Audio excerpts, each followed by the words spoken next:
Normally आप लोगों ने ये ज़रूर देखा होगा कि पेंशन के लिए जो है वो सरकार और सरकारी दफ्तर या फिर सरकारी डिपार्टमेंट जो हैं एक पर्सन के बार बार दफ्तरों के चक्कर लगवाते रहते हैं या फिर एक दफ्तर से दूसरे दफ्तर में जो है वो भेजते रहते हैं और उसके बावजूद भी जो पेंशन नहीं बनाई जाती। और साथ में ही आपको जो है ये भी देखने को ज़रूर मिला होगा कि पेंशन के रिगार्डिंग जो है वो काफ़ी लोगों के साथ जो है वो हरासमेंट की जाती है और फिर भी जो उनकी पेंशन नहीं बनाई जाती। हालांकि ये काफ़ी बार जो honourable high court, honourable supreme court ये कह चुका है कि जो पेंशन है वो एक पर्सन का अधिकार है और सरकार के द्वारा कोई भी उस पर्सन पर एहसान नहीं है। लेकिन फिर भी डिपार्टमेंट के द्वारा एक पर्सन को एक ऑफिस से दूसरे ऑफिस में भेजने की जो है वो डिपार्टमेंटों की आदत हो चुकी है। लेकिन अब ऐसा बिल्कुल भी नहीं होगा क्योंकि इसके रिगार्डिंग जो है वो एक लेटेस्ट कानून आ गया है। अब पेंशन के लिए जो है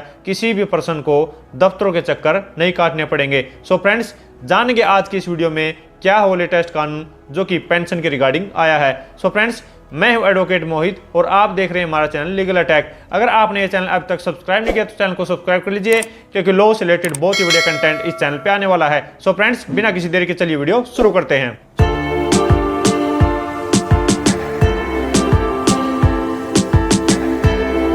सो फ्रेंड्स, जिस जजमेंट में ये लॉ पॉइंट डिसाइड किया गया है उसका नाम है सुजाता मेहता वर्सेस दक्षिण हरियाणा बिजली वितरण निगम एंड अदर्स। 2 सितंबर 2024 को ये honourable Punjab and Haryana high court की लेटेस्ट जजमेंट आई है। तो सबसे पहले हम इस केस के फैक्ट्स जान लेते हैं कि इस केस में क्या हुआ था। इस केस में एक विडो लेडी थी जिसका हस्बैंड जो है वो एक रीडर कम सुप्रीडेंट था हरियाणा बिजली बोर्ड में। तो वो जो पर्सन है वो रिटायर्ड हो गया था 30 जून 1999 को, लेकिन जो उसकी डेथ है वो हो गई थी 19/5/2008 को। तो उस पर्सन की डेथ के बाद जो है उसकी वाइफ ने एक पेंशन के लिए जो है वो एप्लीकेशन डाली HSEB में कि मेरे हस्बैंड की डेथ के बाद जो है मेरी फैमिली पेंशन जो है वो बनाई जाए। और ये जो एप्लीकेशन डाली गई थी वो डाली गई थी 20 अक्टूबर 2010 को। तो यहाँ पर एप्लीकेशन डालने के बाद HSEB का उस लेडी को ये कहना था कि जो आपका हस्बैंड है वो HSEB के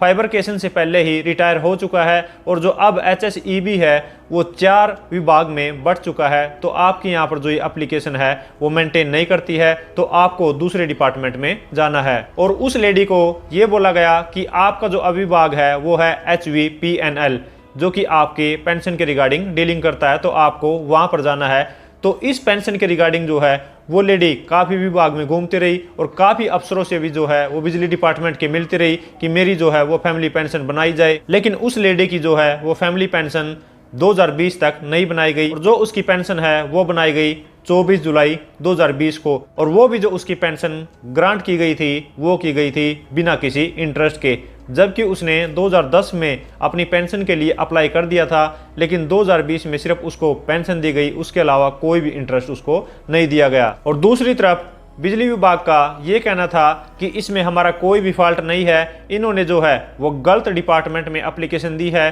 तो इनका डिफ़ॉल्ट है। इन्होंने अगर एग्जैक्ट जो डिपार्टमेंट में एप्लीकेशन दी होती तो इनकी जो पेंशन है वो बहुत पहले लग चुकी होती और यहाँ पर कोई भी इंटरेस्ट का मैटर नहीं बचता। तो यहाँ पर दोनों पार्टीज की सुनने के बाद ऑनरेबल हाई कोर्ट की ये फाइंडिंग थी, ये डिसीजन था कि यहाँ पर जो उस पर्सन की डेथ हुई है वो हुई है 19/5/2008 को और अब ऑलमोस्ट जो है वो 2020 में 12 साल हो चुके हैं। तो यहाँ पर डेथ के बाद जो है 2010 में इस लेडी ने वो एप्लीकेशन बिजली विभाग में डाल दी थी। तो यहाँ पर अब बिजली विभाग का जो है वो डिवीजन हो चुका है, बंटवारा हो चुका है, उसकी 4 ब्रांचेज जो हैं, 4 विभाजन जो है वो हो चुके हैं। इस लेडी को नहीं पता है और इस लेडी को जो है वो ये भी नहीं पता था कि किस डिपार्टमेंट में जो है ये एप्लीकेशन जाएगी। इसने जो अपनी ड्यूटी थी एप्लीकेशन के रिगार्डिंग वो एक डिपार्टमेंट को दे दी थी। अब डिपार्टमेंट की ये ड्यूटी बनती थी कि वो अगर वहाँ पर मेंटेनेबल नहीं है, वहाँ पर वो एप्लीकेशन जो वो मेंटेन नहीं करती है,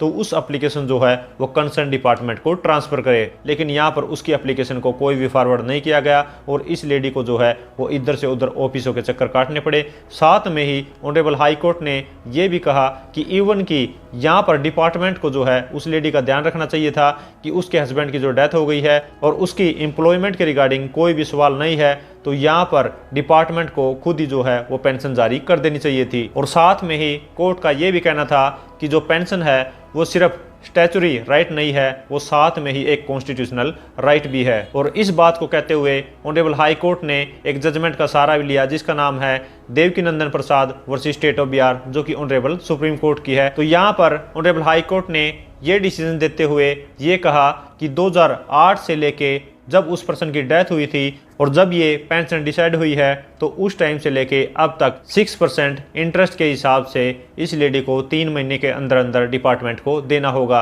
और अगर डिपार्टमेंट जो है वो 3 महीने के अंदर अंदर ये 6% के हिसाब से इंटरेस्ट नहीं देता है तो डिपार्टमेंट को जो है वो 9% के हिसाब से इस लेडी को इंटरेस्ट देना होगा। और साथ में ही ऑनरेबल हाई कोर्ट ने ये भी कहा कि ये जो लेडी है वो 2010 से इसने एप्लीकेशन जो है वो लगाई हुई थी और 2010 से लेके 2020 तक जो इसकी हरासमेंट हुई है, इसको जो परेशानी हुई है, इसको जो ऑफिसों के चक्कर काटने पड़े हैं, तो इसके रिगार्डिंग जो है वो डिपार्टमेंट को 1 लाख रुपए कोस्ट जो है, 1 लाख रुपए जुर्माना जो है वो भी डिपार्टमेंट पर इम्पोज किया गया कि डिपार्टमेंट जो है वो इस लेडी को 1 लाख रुपए देगा और वो भी डिपार्टमेंट को जो है वो 3 महीने के अंदर अंदर उस लेडी को देना होगा। सो फ्रेंड्स, आशा करता हूं कि आप लोगों को समझ आ गया होगा कि अब अगर कोई भी पेंशन के रिगार्डिंग डिस्प्यूट है या फिर पेंशन के रिगार्डिंग जो है ऑफिसों के चक्कर कटते हैं वो अब नहीं कटेंगे, क्योंकि ये ऑनरेबल हाई कोर्ट ने बता दिया है कि अगर कोई भी अगर एम्प्लॉयमेंट के रिगार्डिंग अगर डिपार्टमेंट में जो है वो पेंशन के रिगार्डिंग एप्लीकेशन दे दी जाती है